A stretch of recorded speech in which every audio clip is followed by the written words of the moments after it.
Good afternoon, everyone. We'll just wait for a few more seconds for everyone to come in for this informative, interactive webinar that we have set forth for you.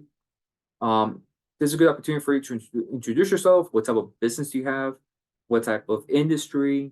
What are some marketing tactics, strategies that you have done for your small business to fully understand your clients, your customers, how to obtain, how to retain them for your business success. Also, some general housekeeping items. This is a recorded webinar, so all participants will be receiving today's presentation. And also definitely strongly encourage you to like and subscribe our YouTube channel, as we have a plethora of presentations to assist with your business needs. Throughout today's presentation, if you have any particular questions, strongly encourage you to put them in the Q&A so that I'll be able to answer those questions throughout today's presentation. But also our colleagues, Kelly, Azra, and Ian, they'll be able to answer some of your questions as well. So once again, my name is Jesus Padilla. I am the Assistant Director here at the Florida SBDC at FIU. We have a team of specialized consultants to assist you, small business owners, to grow and succeed at no cost to you. Here's a picture of some of our team members as we received the 2023 National SBDC of the Year. Some of the services that we provide is access to capital, marketing, international trade, strategy, and operations. So it's a good opportunity for you to enhance those tools, but also meet with our business consultants as we provide that one-on-one business consulting, training, and information to businesses that are physically located here in Miami-Dade and Monroe County. Since 2014, we have been able to work with over 7,800 small businesses that have resulted over 119,000 hours of consulting. What is BizGap? This is one of our new initiatives and programs that we have been doing since 2016, as these are some photos from our past projects over at the downtown corridors, the City of North Miami Beach project, and a few others as well. But once again, this initiative began since 2016. That provides the hyperlocal consulting, training, and outreach to small businesses in targeted communities and commercial corridors.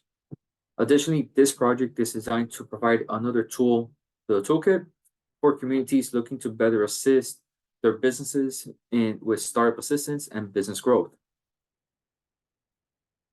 BizGap has seen some of the following outcomes from the partnerships with the various communities and organizations here in Miami-Dade County.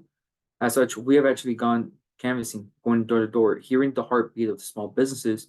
What are some of the pain points? What are some resources that we can alleviate those pain points for them to prosper? Along that, we have met with 133 clients that have resulted closely to 1,000 hours of consulting. For part of the BizGap in Congressional District 27, it is funded by a grant with the Small Business Administration. And the district encompasses through the city of Miami, Key Biscayne, Coral Gables, runs through Kendall down to Cutler Bay. As of the one of the most recent census, over 86,000 small businesses are located in Congressional District 27. What are the objectives? What are some of the key outcomes that we would like to accomplish? It is focused on 3 core activities: the continuous trainings, the outreach, those door-to-door canvassing, the one-on-one business consulting, but also the data mapping and surveys of small businesses located in Congressional District 27.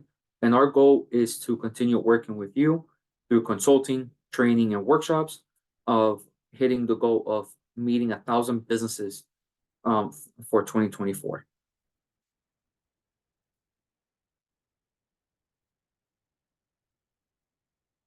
So we'll go ahead and get started for today's presentation. And I've seen some familiar faces in today's webinar, so nice to see you all once again. So today's presentation is Understanding Your Customers. And once again, my name is Jesus Padilla. I am the Assistant Director here at the Florida SBDC at FIU.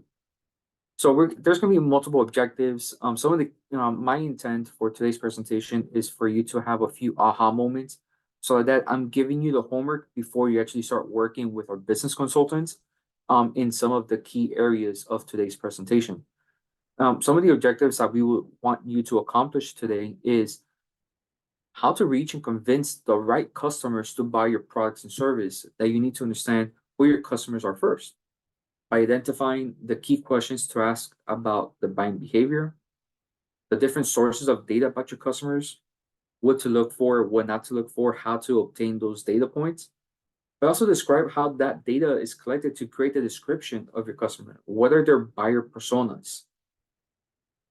And lastly, what kinds of changes you might make for your business in regards of the results of the research. Like for example, if I'm selling coffee in Miami Beach, but now clients are looking more towards ice cream. So how you're able to change your business model as a result of those researches, so you could obtain the new customers. Everyone is a consumer. You as a small business owner, you're looking for the right deals for potential suppliers. And also for you in case if you're looking to buy a new car as your own personal usage. So the consumers have the power, as the shoppers can easily research a product with a smartphone to find out what they're selling in other stores and put up consumer reviews for comparisons on the internet. So you could have it at both sides of the coin, that you for your own personal usage versus the clients looking for different alternatives on how you're able to provide them the service or product that they're seeking. By conducting customer research will help you to tailor your marketing tactics, develop those sales tactics as well, based on those reliable, accurate information. And this provides the in-depth information on the needs, the wants, the expectations, the behaviors, and the types of customers who are most likely to buy your product or service. Some of the basic questions that will help you to focus on those potential customers, it's what similar products or service sells the best? How does it compare to what you offer? Is demand higher during specific times of the year, month, the week? What purpose will your product serve? And are sales comparable products or service typically purchased through online, the internet, or retail stores? So these are some key questions, how you're able to focus on those potential customers. By identifying the customer's needs, here are some ways how you're able to identify them. Reviewing the market research data, tracking the customer experience, recognizing the customer's range of choices, and lastly, identifying what drives your consumers' buying decisions. So this how you're able to focus on their needs, then it will trigger those customers by identifying based on the market research, their customer experience, the different choices, and last but not least, their buying decisions. The market research, excuse me for 1 second.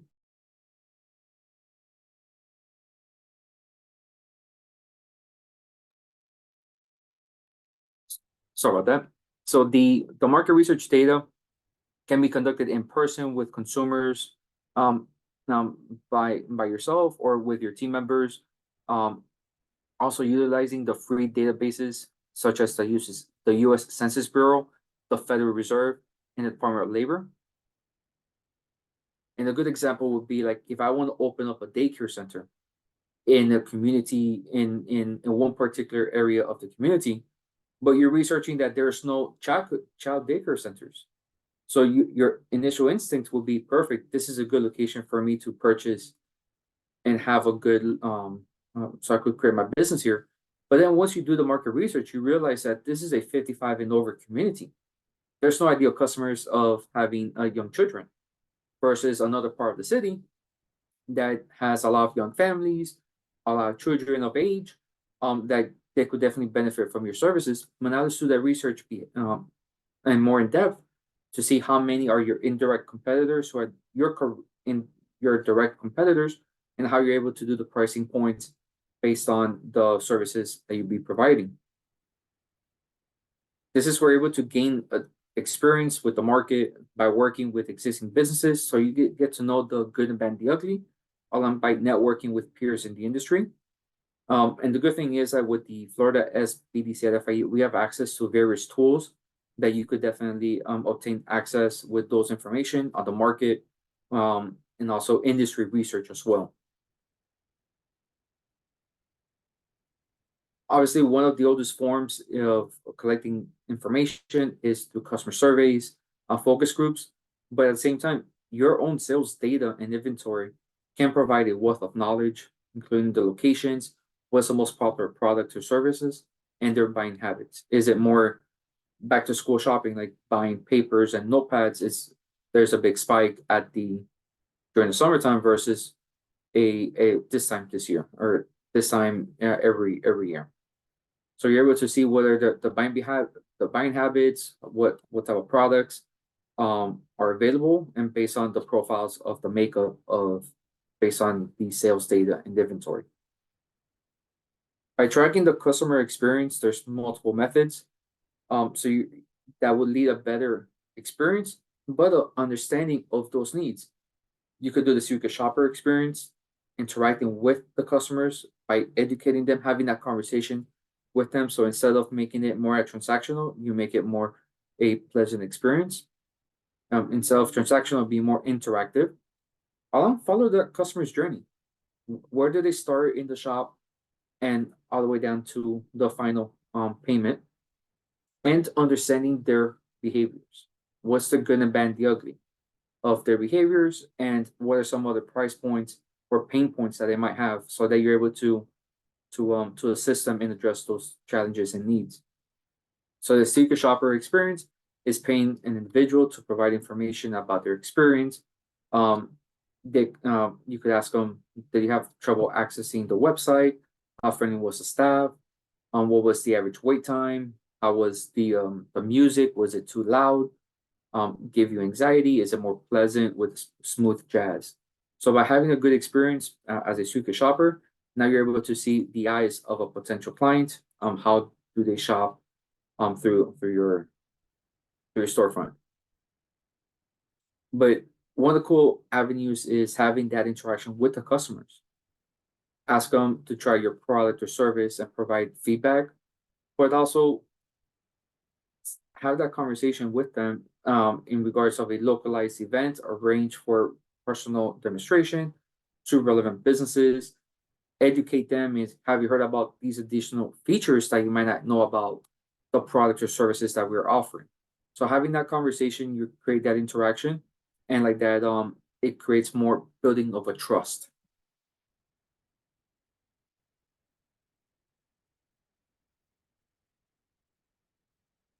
By following the customer's journey, this is where we're able to track the customer's order from the initial placement to the final delivery. If you're just getting started and you can't duplicate the customer experience for other reasons, role play with the customer to determine what that experience might be like. Having a two-way conversation based on role playing definitely helps, because right there you're able to have a full holistic approach on the 3,000 foot level view of how the entire landscape of the customer's journey will be like. So maybe you may overlook something while you're creating it, but having that role playing scenario will definitely creates that pleasant experience with your customers. And this is where it becomes a understanding concerned behavior. If you have a physical store, set aside to actively watch the customers as they flow through it. It could be, do most of them head directly to the product they want, or do they browse? Do they bring children? Do the children direct their purchases? You can learn a lot about your customers by observing them.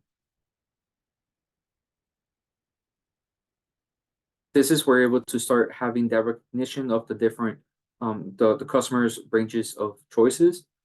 This will not only increase your awareness of how your own product or service compares, but provides insight towards your competitor strategies. This is where you're able to start creating the competitive analysis approach of what you're offering, and what their competitors are not offering, and vice versa. What are some of the marketing tactics are they using that you could definitely enhance and compare with services and products that they're offering and versus your products and services.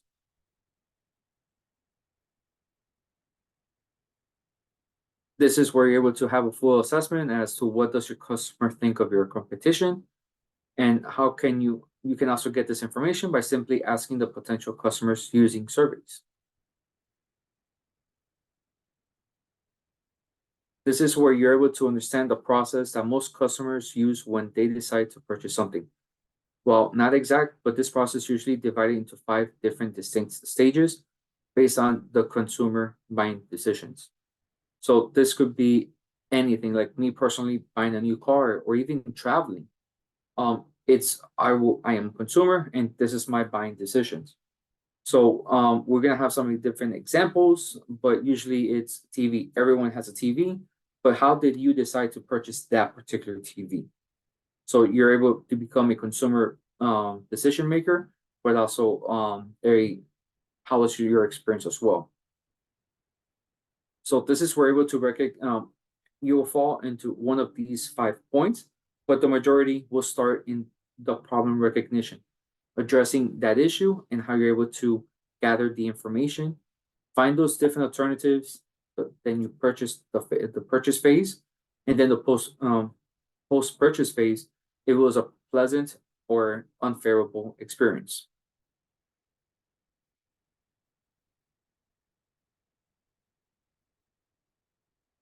Okay, I have a question right here in regards any recommendations for someone to train sales associates for a retail apparel business on improving selling techniques, improving relationships with customers and clients. Yes, we actually do have a consultant. She provides the buyer behavior based on marketing, sales, and strategy.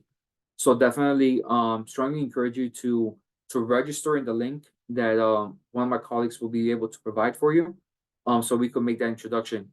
Because the good thing is that there is further in today's presentation is going to be the creating the buyer persona, and she definitely has that good strategies based on how this sales tactic will be different from customer 1 versus customer 2. And by doing so, you're able to have different alternatives, different role-playing scenarios. So you could be efficient, but most effective as well to close the deals as well.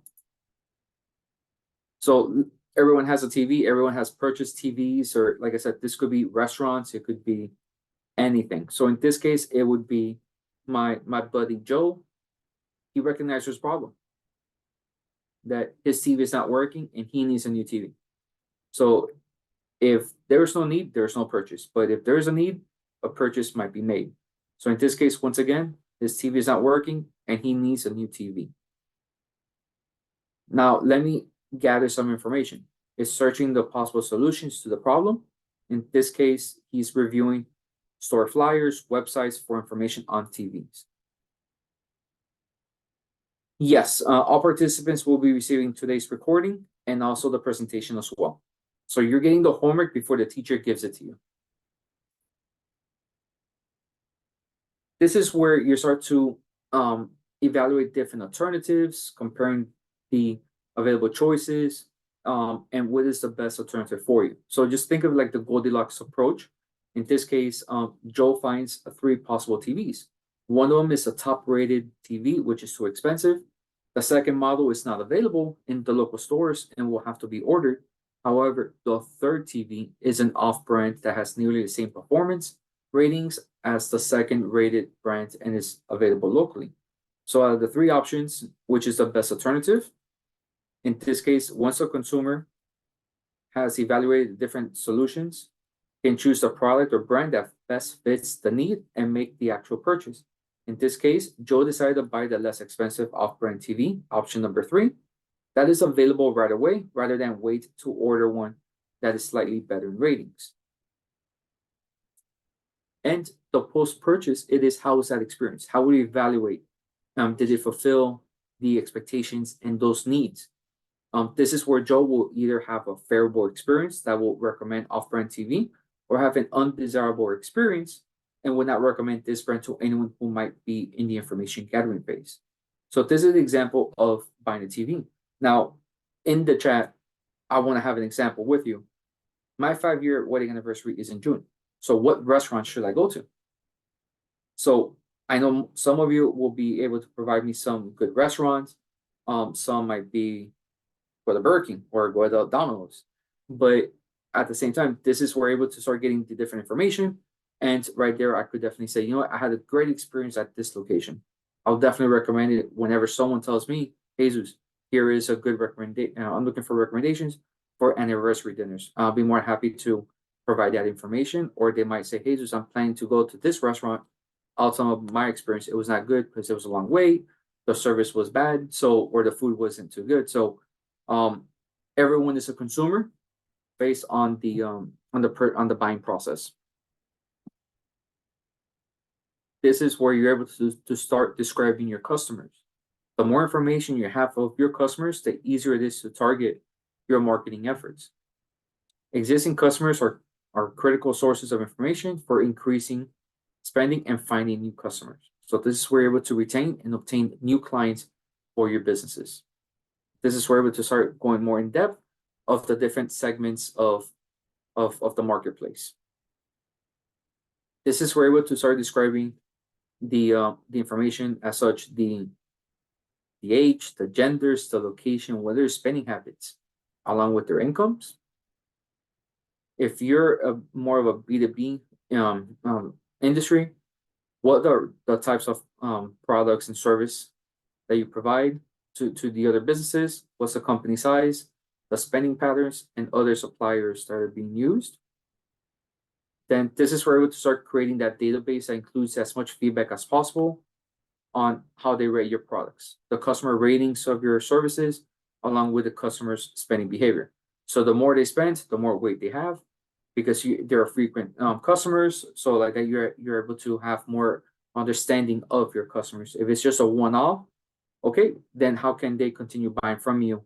What are some additional tactics? Like, hey, it's been a while we haven't worked with you. How can I provide more of a service or products that you're seeking to enhance your lifestyle?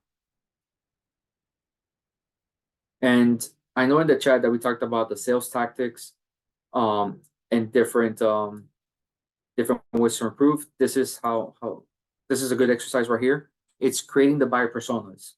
It's those hypothetical characters who represent your typical customers. It's an effective and efficient way to target your audience. And the 4 different ways is creating those characters. You could have multiple characters, projecting their behaviors, testing your ideas based on those role playing, different, going to the lab and seeing which is the best route to close the deals.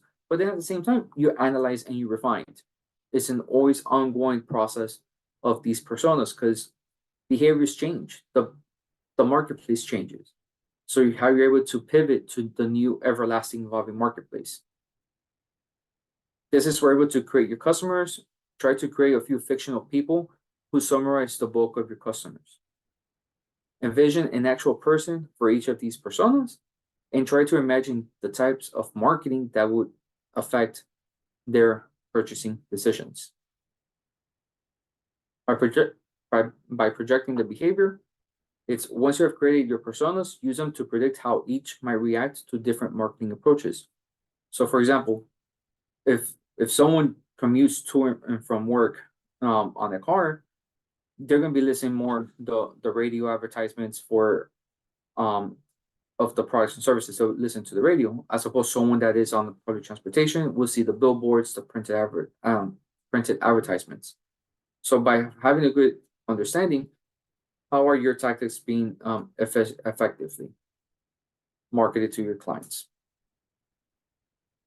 By testing your customers, by testing your ideas, then these hypotheses are being compared with the existing data, such as sales figures, what effect different approaches had on sales. Examine the past performance. See what effect different approaches had on sales. So this is where you're able to see what worked, what didn't work, how you're able to, once again, analyze and refine it afterwards.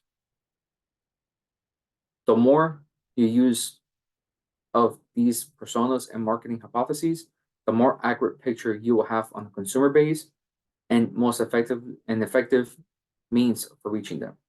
So the more that you're able to dig, the further the information that you'll be getting to get those ideal clients.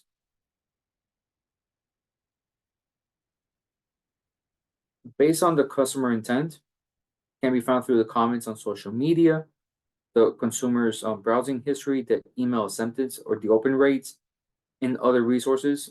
It determines what are the intents that requires those data analysis to mine for insight that can improve your marketing effectiveness. It could be people that opened the email but didn't convert them as sales. Why? Was it too long? They had a hard time navigating through the website? Was it a lot of text on the email? Or there was no call to action? By fully cleaning that out, you're able to see what works, what didn't work, based on those different data analysis. And this is where you're able to start creating more exposure for the new products and services that you have to offer. Want to find out more? Use the email list, sign up for more information, loyalty programs, liking a brand on Facebook or other social medias. This would definitely have more in depth of the full demographics, their buying behaviors, so that you're able to have a good understanding of where they're actually going at. And this is where it's the 4 key areas to identify their intent based on this data analysis. Identify where the customer starts. Where do they start in their consumer journey to buy your product? And this is how you're able to collect all the actions that they have done so. Study the patterns. But most importantly, use that data as research as opposed to doing expensive surveys. So this is what definitely enhance that brand experience. It is identify where the consumer starts based on the path that's taken for the customer to purchase is crucial to understand their intent. It could be different websites, it could be the questionnaires to gather from customers from visiting a store. Collect all customer actions that's available out there. In regards of the kiosks, the call centers, the mobile apps, the web data, but most importantly, also DSR resources might be the number of page views, the vendor shopping basket additions, the customer form comments, the help request. Study the patterns. Based on their interests will allow you to tailor your marketing to meet the emerging patterns. It could be like the iPhone, the new iPhones, everyone wants it, but they don't have the full, a good understanding of the bells and whistles, where the new services or kinks that it has to offer. So having a good understanding, you're able to have the help desk and also be able to create like a separate blog or more additional information based on those patterns that people might have an issue in this particular area of the new iPhone. So you're able to educate and have a pleasant experience with them. And this is where Get that. You try again.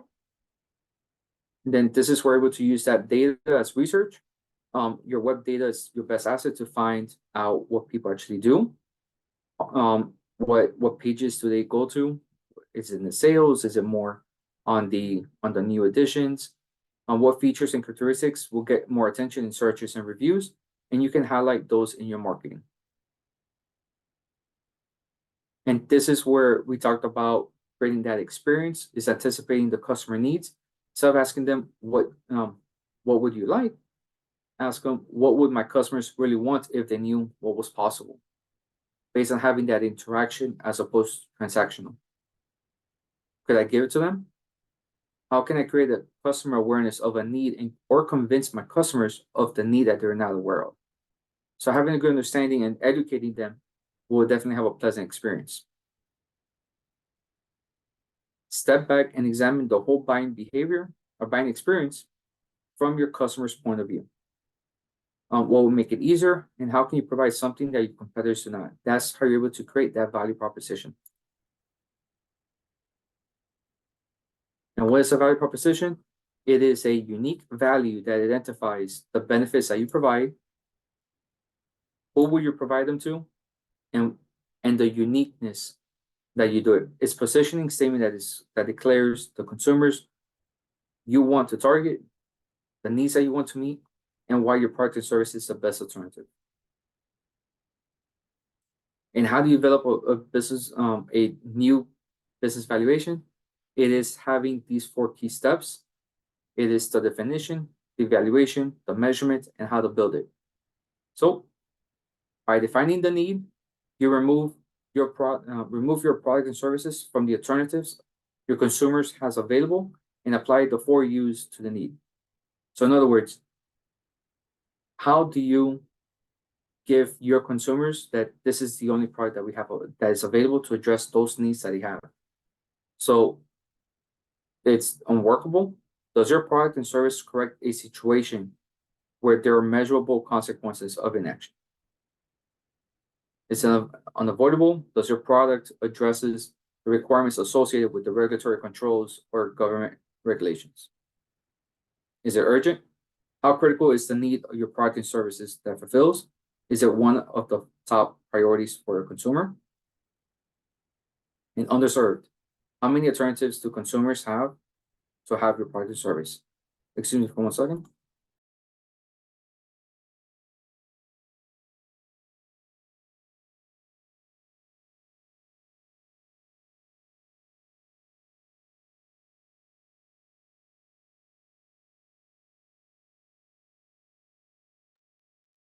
Sorry about that. So this is where you're able to see by removing your product and services from the alternatives your consumer has available and apply the 4 U's to the problem or to the need. If it's unworkable, unavoidable, is it urgent or underserved? So how many alternatives do the consumers have to your product or service? Can they replace your business so they could work with someone else? So by having these under a clear understanding of these 4 U's, then you're going to be able to start creating that new value proposition.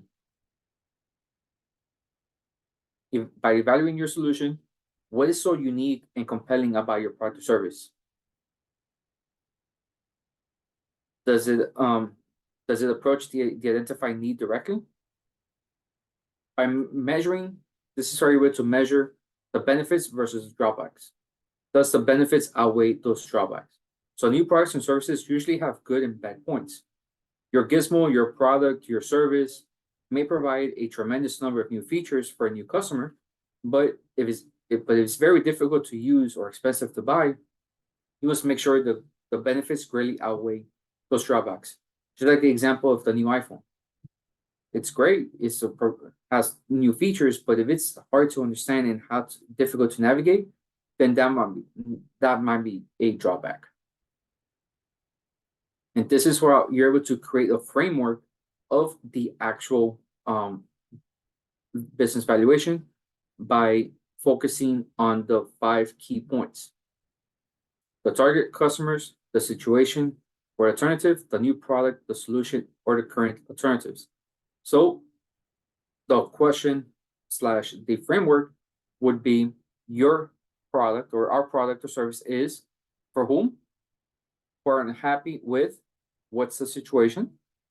Our product is a insert the blank that provides the solution. So right there, you're able to answer the question of fulfilling the needs of those who are unsatisfied with the existing services that are out there from your competitors. And that's how you're able to parlay with the unlike the alternatives. So having a good understanding of creating that business valuation will definitely enhances a good marketing tactic, rebranding for the new customers for you. Then this is how you're able to adjust your marketing mix by identifying your customers, developing a unique value proposition. Now this is how you're able to look at your marketing mix of your campaigns, changes that should be made or continue staying as is. The 4 P's is the product, price, placement, and promotion. The product is the use of data to identify customers on the basis of evaluating your product or service. Can you adjust product features based on the positive or negative feedback? The pricing, find that Goldilocks approach, because if you price your product too low, then what is the perception of the quality? So it's a primary factor your customers use to determine the attractiveness of your product or service. So definitely leverage your value proposition to justify why is it higher. Is it the white glove service? Is it more of finding that competitive price with the everlasting marketplace? The placement, it is the clear understanding of your customers, may include insight onto better avenues for your sales tactics. Do they prefer to go to traditional retail, or is it more online based? Is there a change that you can make that will give potential customers more convenient access? Is it more sample products? If you like it, you could pay for it. If you don't like it, you could return it. So how is that placement being done in your customer journey? And promotion, it is based on the information that you have received from your target to the right buyers with the most compelling reasons to buy your product and service. What are some strategies that you will be able to do to be effective? This is a pretty cool exercise based on identifying areas of expansion.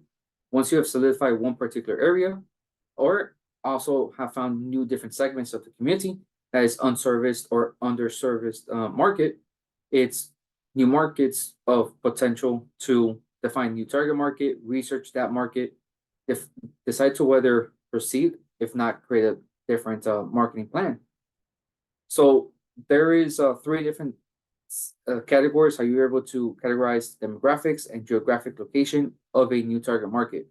So for example, in the example of the ice cream in Miami Beach, I have the same target market. Everyone loves ice cream in South Beach. Perhaps now I want to move up and expand the same target market, people who love the beach, who live in South Beach.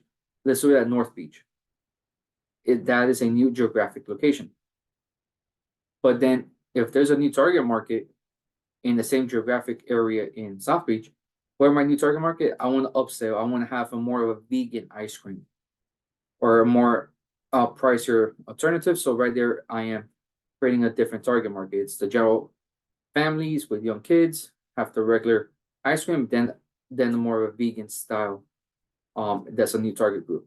But then if I want to tailor separately as a new target group and a new geographic location, it could be having ice cream shop in downtown Miami. Different location, different target groups, because it's more the working professionals that grab some ice cream for happy hour. By doing so, this is how you're able to research the target, use your customer personas as we discussed earlier to determine the following information. Is there a current interest of your product or service? Is the target market expanding or shrinking? What alternatives are there already? Make that decision. It's a go or a no-go. Have the full research and that you have done to identify your customers, and establishing your unique value is a critical factor here. Would you do it or not do it? Because at the end of the day, we want to make that calculated risk, because we don't want you to be spending money if it's not fruitful for you. And if you decide to pursue it, then this is where you're able to start creating that new marketing plan to focus on those key three areas. Promote your product or service, deliver your product or service to the customer, and cultivate that new market. And in conclusion, your customers are individuals with different emotions, personalities that affect their buying decisions. Clearly identifying who your customers are is the most effective way to focus your marketing effort and increase sales. So once again, everyone's getting to today's presentation along with the recording. So definitely it helps you to do like another recap in regards of identify the key questions to ask about the buying behavior, the different sources of data about your customers, describe how to use the data that you collect to create that description of your customers, but most importantly, describe the kinds of changes you might make for your business as a result of the research. Hopefully with a few aha moments, you should better be better prepared on how to reach and convince the right customers to buy your product or service. So I want to thank you all for attending today's webinar. If you have any questions, I'm more than happy to answer those questions for you in the chat. And then we have a plethora of upcoming events. Definitely encourage you to participate. We're going to be having some resource fairs, so you could definitely meet with multiple organizations, small business organizations, to assist your business needs. And also, we're going to be having a lenders roundtable, as you'll be more than happy to connect with local lenders on how you could become bankable and loan ready. And also, it's a great way for you to be partnering up and networking at that event as well. that, like, once again, definitely encourage you to like, subscribe our YouTube channel, as we have a library of events, recorded presentations for you. And then if you're interested to meet with our business consultants at no cost, in the chat, there's a link to register, but also you can scan the QR code as well, on how we can assist you with your business. So thank you once again, and I'll open the mic or I'll open the floor for any questions.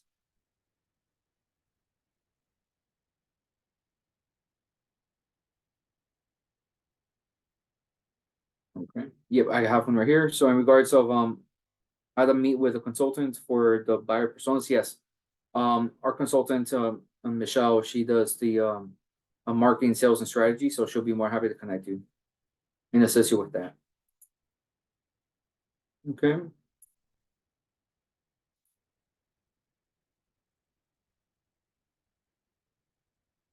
Okay, let me see. Okay. All right, yes. Yeah, so for the digital marketing, yeah, so we have a consultant that can assist you to make sure you have different sites to assist you with the different buyers and the help desk for the QAs, Q&As. Yeah, so one avenue how you're able to educate your clients is like have like blogs or YouTube channel, like, or informations of hey, this is a new product, you might not know about this, but definitely this is how you're able to enhance the product features that you might not know. So once again, it's more interaction versus transactional. Okay. Okay, perfect. Yep, I have answered all the questions. So like, once again, I want to thank you all for attending today's presentation. Anything that we can do to assist you, don't hesitate. We're a phone call and email away, and I will be more than happy to assist you. Thank you, everyone, and have a good afternoon.